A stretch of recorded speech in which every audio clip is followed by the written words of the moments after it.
خان ساوند آج مارننگ پہ، تو سوچا کیوں نہ مارننگ کے دوران ایک ویڈیو بنا لی جائے۔ اور آج ہم بات کریں گے اس حوالے سے کہ حلال اور حرام گوشت کی پہچان کس طرح کی جائے۔ دیکھا گیا ہے کہ جب بھی پروگرام ہوتے ہیں کھانے پلانے کے دوستوں کے ہمراہ، تو اس دوران بڑی پریشانی سے ہوتی ہے عوام کو اور منتظمین کو کہ کس طرح پتہ چلے کہ یہ جو گوشت ہم پکا رہے ہیں یہ کسی حلال جانور کا ہے یا کسی مردار کا ہے۔ اور مردار کا اور حلال کا جو فرق ہوتا ہے اس کے لحاظ سے یہ ہوتا ہے کہ حلال اس کو کہتے ہیں جو اللہ تعالیٰ کا نام لے کر ذبح کیا جائے، اور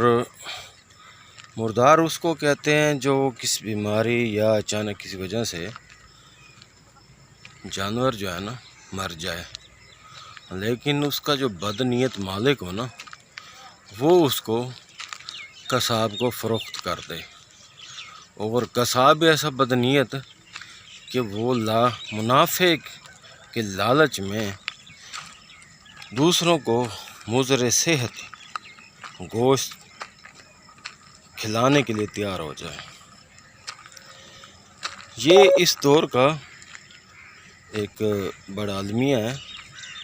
ایک بڑا مسئلہ ہے کہ اس کی شناخت کیسے ہو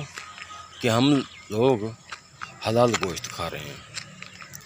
تو اس کے لیے میں آپ کو بتاتا چلوں کہ حضرت امام جعفر رضی اللہ عنہ نے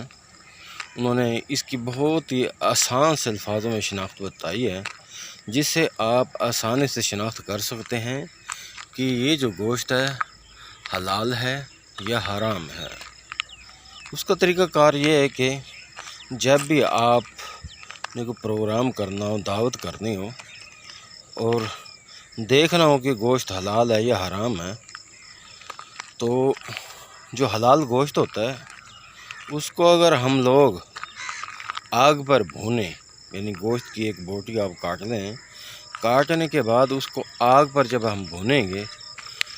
تو جو حلال گوشت ہوگا نا وہ آگ کی تپش سے سکڑتا ہے، جبکہ جو مردار ہوتا ہے نا حرام جانور کا گوشت وہ آگ کی تپش سے پھیلتا ہے۔ یہ اس کی بہت ہی آسان سی پہچان ہے، اور اس کو تقریباً ہر شخص اس کی پہچان کر سکتا ہے، یہ کوئی مشکل نہیں ہے۔ لیکن فی زمانہ جو ہے نا، جیسے ہم بازار میں جاتے ہیں، فاسٹ فوڈ کھاتے ہیں، شاورما وغیرہ اس طرح کی جو چیزیں بھی کھاتے ہیں، اس میں جو ہے نا گوشت کی جو پہچان ہوتی ہے وہ بہت مشکل ہو جاتی ہے۔ لیکن یہ جو طریقہ کار ہے یہ ہم اس موقع پر استعمال کر سکتے ہیں جب ہم نے کوئی دعوت کا اہتمام کرنا ہو یا دوستوں کے ہاں کوئی پروگرام وغیرہ بنانا ہو، تو اس کے لیے بہت آسان سا ہے کہ ہم گوشت کو ایک اچھا جو گوشت ہوتا ہے اس کو کس طرح سلیکٹ کر سکتے ہیں۔ اور اس کے ساتھ ہی چھوٹی سی ویڈیو بنائی ہے، اور دعا ہے کہ اللہ تعالیٰ ہم سب کو ہدایت دے اور ہمارا جو ہے نا ایمان کامل رکھے، اور ہمیں دین اسلام پر چلنے کی توفیق دے۔ بہت بہت شکریہ، خدا حافظ۔